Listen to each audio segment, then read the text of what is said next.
1 मई से 18 से ज्यादा उम्र के लोगों के लिए वैक्सीनेशन शुरू हो रहा है। अब जाहिर सी बात है, ऐसे में लोगों के मन में वैक्सीनेशन को लेकर कई तरह के सवाल हैं, लेकिन चिंता मत करिए, उनके जवाब हम आपको दे रहे हैं। वैक्सीन के लिए रजिस्ट्रेशन कैसे करें?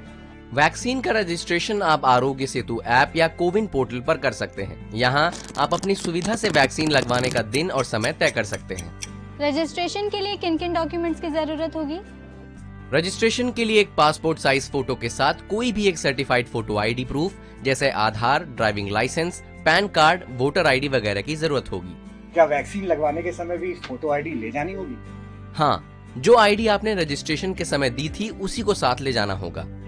वैक्सीन के कितने डोज होंगे और कितने दिनों के अंतर पर इन्हें लेना होगा? दोनों वैक्सीन के 2-2 डोजेस दिए जाएंगे।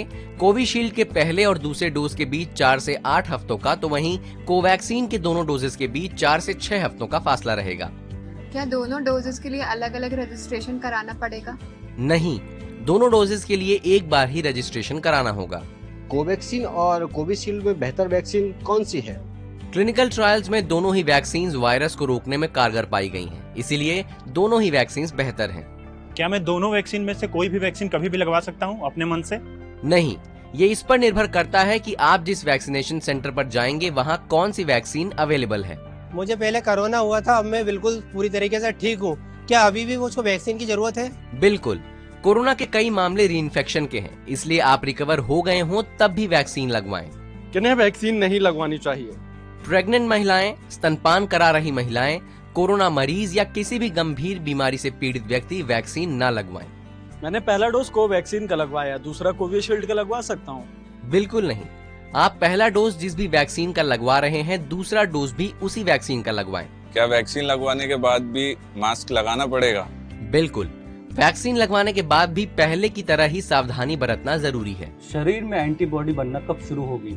वैक्सीन के दोनों डोजेस लेने के 2 से 3 हफ्तों के भीतर शरीर में एंटीबॉडीज बनना शुरू हो जाती हैं।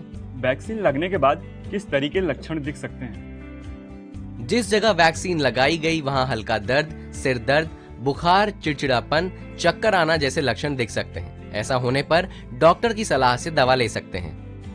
क्या वैक्सीन लगाने के बाद भी कोरोना हो सकता है? वैक्सीन कोरोना से बचाव की 100% गारंटी नहीं देती है, लेकिन कोरोना से लड़ने में आपकी शक्ति जरूर बढ़ा देती है। वैक्सीन से पीरियड्स पर कोई असर तो नहीं पड़ेगा? नहीं, पीरियड्स एक पूरी तरह से नेचुरल प्रक्रिया है। वैक्सीन का इससे कोई लेना देना नहीं है।